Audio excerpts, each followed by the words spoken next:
नमस्कार, RPS polytechnic Bijpuri से बोल रहा हूँ।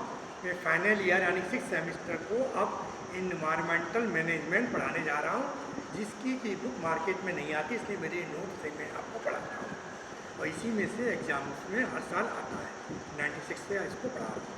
तो मैं आपको स्टार्ट कर रहा हूँ इन्वायरमेंटल मैनेजमेंट, जो 9 तारीख को मैं पढ़ाया था, उससे आगे का मैं अब आपको पढ़ाने जा रहा हूँ। अनस्थानीय संस्थाओं द्वारा मदद, उसके आगे का जो मैंने पढ़ाया था उसका वही टॉपिक चल रहा है, अनस्थानीय संस्थाओं द्वारा मदद। धारा 55 के अनुसार मध्यस्थ स्थानीय संस्थाएं या संरचनाएं, धारा 55 के अनुसार मध्यस्थ स्थानीय संस्थाएं इंस्टीट्यूशंस जो कि सरकार के अधीन कार्यरत हैं, राज्य बोर्ड अथवा केंद्रीय बोर्ड को इनके द्वारा किए जाने वाले कार्यों के अक्षरण में मांगी गई सूचनाएं प्रस्तुत करने के लिए उत्तरदायी होगा। उत्तरदायित्व दे देते तो वो उत्तरदायी होगा तथा उन्हें बोर्ड द्वारा मांगने पर उपलब्ध कोई रिकॉर्ड, नक्शा, प्लान एवं अन्य प्रबंध प्रस्तुत करने होंगे। जब बोर्ड कोई मांगेगा तो इनको कोई भी रिकॉर्ड मांगता है, नक्शा, प्लान, प्रबंध, तो उसको देने होंगे। ये नियम है। इसके आगे मैं आपको पढ़ाने जा रहा हूँ। अब क्वेश्चन इस तरह से आएंगे। वायु प्रदूषण, वायु प्रदूषण ब्रैकेट स्टार्ट, निवारण एवं नियंत्रण ब्रैकेट क्लोज। ये क्वेश्चंस है, इसमें प्रकार डालूंगा। वायु प्रदूषण निवारण नियंत्रण हेतु राज्य एवं केंद्रीय बोर्डों के गठन पर प्रकाश डालिए।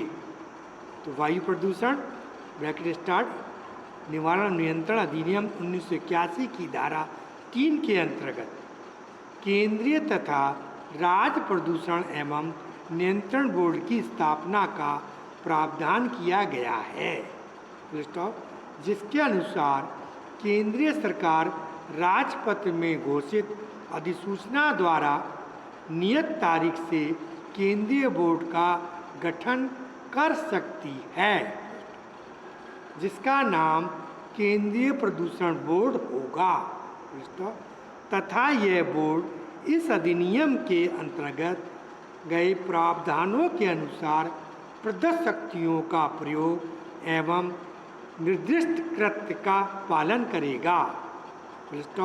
इसी अधिनियम के प्रयोजनों हेतु जल प्रदूषण निवारण एवं नियंत्रण हेतु वायु प्रदूषण निवारण एवं नियंत्रण बोर्ड बना है।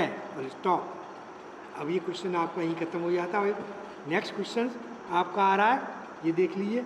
किसी औद्योगिक संयंत्र के प्रयोग पर रोक लगाने की विधि, किसी औद्योगिक संयंत्र इंडस्ट्रियल एरिया, किसी औद्योगिक संयंत्र के प्रयोग पर रोक लगाने की विधि क्या प्रोसीजर है एवं प्रक्रिया को समझाइए।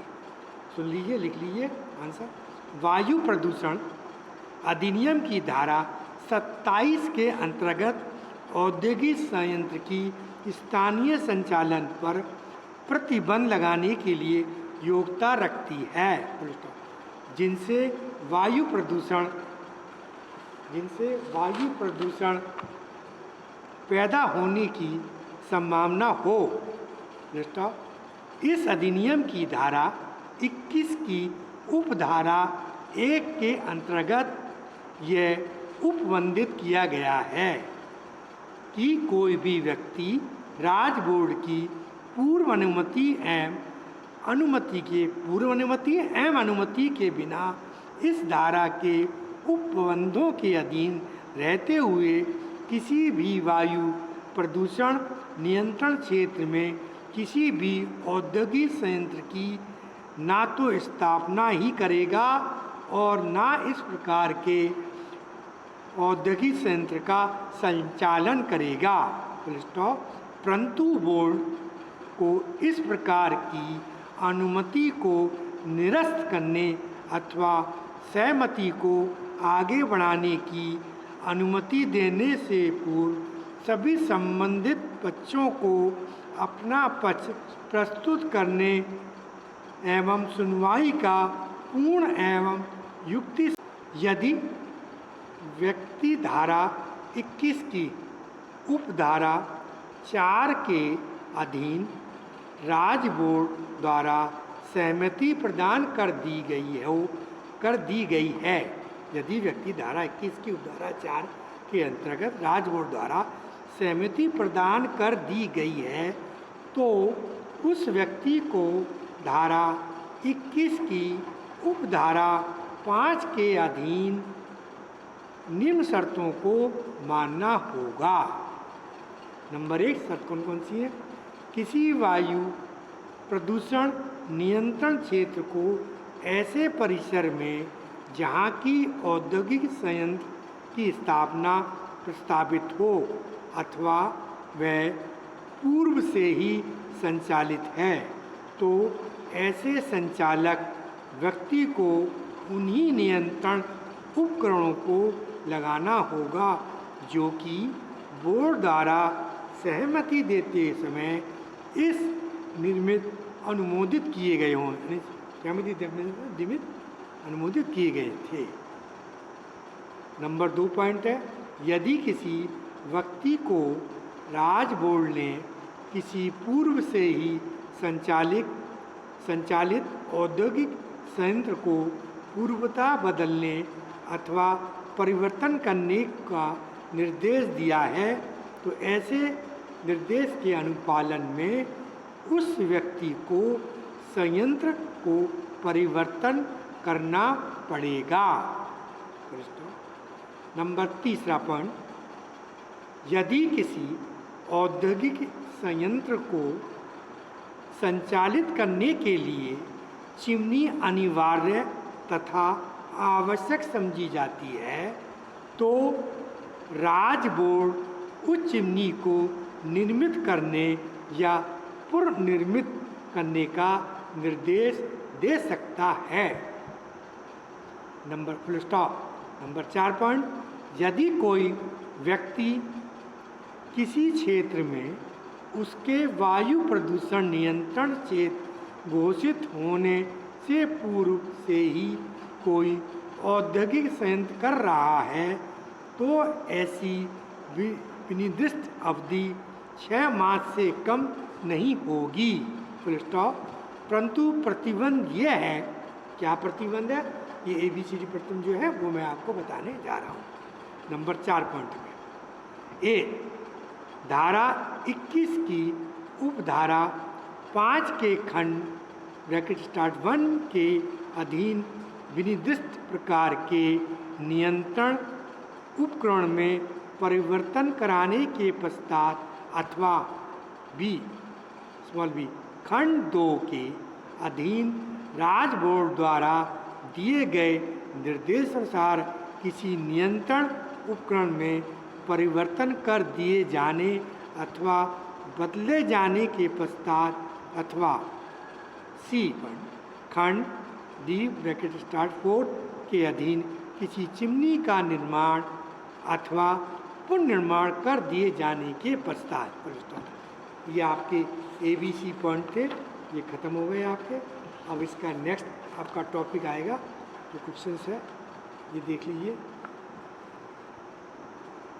राज्य बोर्ड के पूर्व अनुमोदन के बिना किसी नियंत्रण उपकरण या चिमनी यथास्थिति ना तो परिवर्तन किया जाएगा, ना बदला जाएगा, ना पुनर्निर्मित किया जाएगा। दोबारा सुन लीजिए, राज्य बोर्ड के पूर्व अनुमोदन के बिना, इनके बिना अनुमोदन के बिना किसी नियंत्रण उपकरण या चिमनी यथास्थिति ना तो परिवर्तन किया जाएगा, ना बदला जाएगा, ना पुनर्निर्मित किया जाएगा। अगर आप चेंज है, धारा 21 की उपधारा 6 के अनुसार यदि किसी तकनीकी सुधार अथवा अन्य कारणों से राज्य बोर्ड की यह राय हो कि उपधारा (5) में निर्दिष्ट शर्तों या उनमें से किसी शर्त में कोई परिवर्तन किया जाना अपेक्षित है, तो राज्य ऐसे व्यक्ति को जिसे सहमति प्रदान की गई हो सुनवाई का धन की सुनवाई तो राज ऐसे व्यक्ति को जिसे सहमति प्रदान की गई है सुनवाई का अवसर देकर ऐसी शर्तों में अथवा उनमें से किसी भी कोई परिवर्तन कर सकेगा। स्टॉप। तथा ऐसी व्यक्ति उन शर्तों का परिवर्तित रूप से पालन करने के लिए प्रतिबद्ध होगा। Full stop. ये पॉइंट पूरा हो गया। धारा पैराग्राफ चेंज। धारा 7 ब्रैकेट स्टार्ट के अधीन ये व्यवस्था की गई है। जितनी भी धारा आ रही है ये एक नियम है, उसमें से लिया गया कई किताबों से, तो वो मैं आपको बता रहा हूँ। बार बार आपके में धारा आती है ना, 21 आती है, 6 आती है, उपधारा आती है, तो ये उसमें से टॉपिक लिए चार्ट के, वही मैं आपको बता रहा हूँ। इसलिए आपको ऐसे ही लिखना है। तो ये एनवायरमेंटल मैनेजमेंट का नियम बने हुए हैं। धारा 7 ब्रैकेट क्लोज के अधीन ये व्यवस्था की गई है यदि किसी व्यक्ति को उपधारा 4 के अधीन राज बोर्ड द्वारा किसी औद्योगिक संयंत्र की स्थापना अथवा संचालन के लिए सहमति प्रदान कर दी गई है। Full stop. वायु प्रदूषण नियंत्रण क्षेत्र में किसी औद्योगिक संयंत्र को संचालित करने वाला व्यक्ति धारा 1 ना कि उपधारा ब्रैकेट स्टार्ट 1 के खंड 6 के अधीन राज बोर्ड द्वारा अधिकारित मामलों से अधिक किसी भी वायु प्रदूषणकारी का ना तो उत्सर्जन करेगा और ना रेखा उत्सर्जन, ना ऐसा उत्सर्जन किसी अन्य व्यक्ति को करने देगा, ना खुद करेगा ना किसी को करने देगा। इसका ये उपबंध धारा 22 में उल्लेखित है। Full stop. इसके आगे पैराग्राफ चेंज। धारा 22 के अनुसार व्यक्तियों को वायु प्रदूषण कारित करने से रोकने के लिए राज बोर्ड में ट्रोपोलिटन मजिस्ट्रेट, न्यायिक मजिस्ट्रेट, प्रथम श्रेणी के न्यायालय में आवेदन पर प्रस्तुत कर सकता है। इन तीनों में तीनों दिए ट्रोपोलिटन मजिस्ट्रेट, न्यायिक मजिस्ट्रेट, प्रथम श्रेणी न्यायालय में आवेदन पर प्रस्तुत करेगा अपना प्रार्थना पत्र। यदि कोई न्यायालय द्वारा आदेशित व्यक्ति न्यायालय के आदेश की उल्लंघन कर रहा हो तो न्यायालय बोर्ड को आदेश पालन करने के लिए अधिकृत कर सकता है। वह ऐसे आदेश पालन में बोर्ड का जो व्यय होता है वे उसी व्यक्ति से भू राजस्व के बकाया से वसूला जाएगा। स्टॉप। ये क्वेश्चन आपका ख़त्म हो जाता है। अब मैं आपको नेक्स्ट क्वेश्चन कराने जा रहा हूँ जो आपका है। अब इसको लिखिए आप। नेक्स्ट क्वेश्चन क्या इसका टॉपिक है? इसमें पर्यावरण की सुरक्षा के लिए इस अधिनियम के अंतर्गत क्या उपाय किए गए हैं तथा कार्यान्वित करने के उत्तरदायित्व किसका है समझाइए। कार्यान्वित करने के लिए किसका उत्तरदायित्व, किसकी जिम्मेदारी है उसको समझाइए। देखिए, पर्यावरण की सुरक्षा के लिए इस पर्यावरण ब्रैकेट स्टार्ट संरक्षण ब्रैकेट क्लोज अधिनियम 1986 के संबंधों के अधीन पर्यावरण का संरक्षण केंद्र सरकार का दायित्व है। Full stop. भारतीय संविधान के अंतर्गत पर्यावरण सुरक्षा को अनुच्छेद 51 का में पर्यावरण संरक्षण को नागरिकों को पूर्ण अधिकारों तथा कर्तव्यों के अंतर्गत सम्मिलित किया गया है। इस प्रकार भू अधिकारों जो मूल अधिकार हैं राज्य के नीति निर्देशक तर्कों की प्रयोज्यता में पर्यावरण की सुरक्षा एवं संबंध सन्निहित है। पर्यावरण के संरक्षण के संबंध में क्या है इसको देखिए। पर्यावरण संबंध में वो मैं आपको बताने जा रहा हूँ। देखिए, Indian council for environment legal action versus union of media air यानी कि यूनियन ऑफ इंडिया में अब है Indian council for environmental legal action versus Indian of media AIR, ये नियम है। जो उस नियम को मैं आपको बता रहा हूँ, मैंने नियम लिख किया, ये नियम इन्वायरमेंटल में आता है। 1996 सेक्शन 1446 के बाद में माननीय उच्चतम न्यायालय ने यह स्पष्ट रूप से कहा है कि अब समय आ गया है कि शासन, प्रशासन एवं स्वशैक्षिक संस्थाएं तथा संगठन पर्यावरण संरक्षण की दिशा में प्रभावी कदम उठाएं।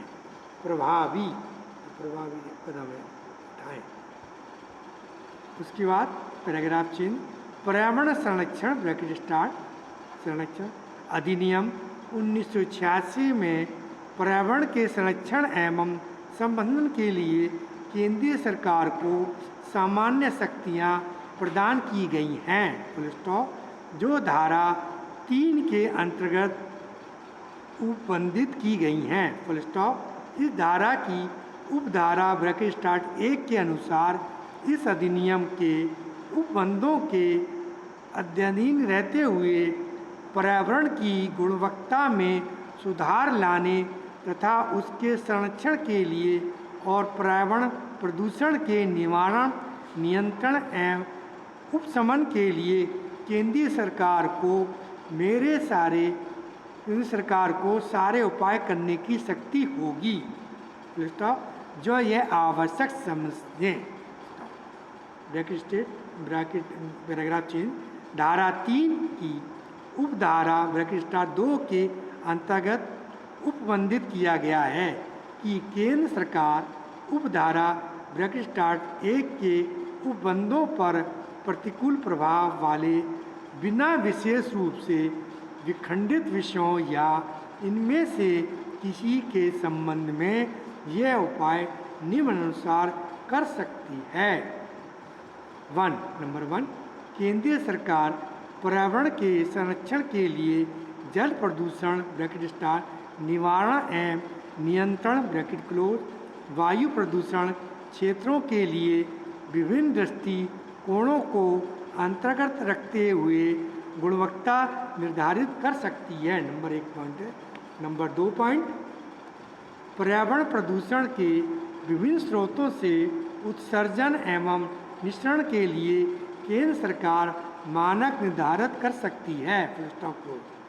तीसरा, केंद्र सरकार पर्यावरणीय प्रदूषण से संबंधित वांछित सूचना को एकत्रित कर उन्हें जनहित के प्रचार हेतु प्राप्त करा सकती है। नंबर 4 पॉइंट, केंद्र सरकार पर्यावरण प्रदूषण के नियंत्रण एवं निवारण के लिए संबंधित नियम प्रकाशित कर सकती है। Full stop. अब है आपका नेक्स्ट नियम पर्यावरण प्रबंधन, इन्वायरमेंटल मॉनिटरिंग। पर्यावरण प्रबंधन, इन्वायरमेंटल मॉनिटरिंग के बारे में आप समझ लीजिए। ये हेडिंग है आपकी। तो देखिए, पर्यावरण इन्वायरमेंटल मॉनिटरिंग क्या है, किसे कहते हैं, उसके बारे में जान लीजिए टॉपिक। पर्यावरण में बहुत से तत्व पाए जाते हैं। इन तत्वों की अधिकता से पर्यावरण संतुलन बिगड़ जाता है। किसी स्थान पर जलधारा या औद्योगिक रिसाव में ये तत्व कितनी मात्रा में मौजूद हैं, इसका पता लगाने के लिए उनका परीक्षण किया जाता है। इसे ही पर्यावरण प्रबंधन कहते हैं। Full stop. परिभाषा इसकी क्या, ये मैंने आपको बताया इन्वायरमेंटल मॉनिटरिंग किसे कहते हैं, उसके बारे में आपको बता दिया। इसका पता लगाने के लिए उसका परीक्षण किया जाता है, इसे ही पर्यावरण प्रबंधन या इन्वायरमेंटल मॉनिटरिंग कहते हैं। अब परिभाषा क्या है, जब वायु एवं खाद्य पदार्थों के प्रदूषण स्तर के क्रमबद्ध निरीक्षण, मापन, संग्रह एवं मूल्यांकन की प्रक्रिया पर्यावरण प्रबंधन कहलाती है।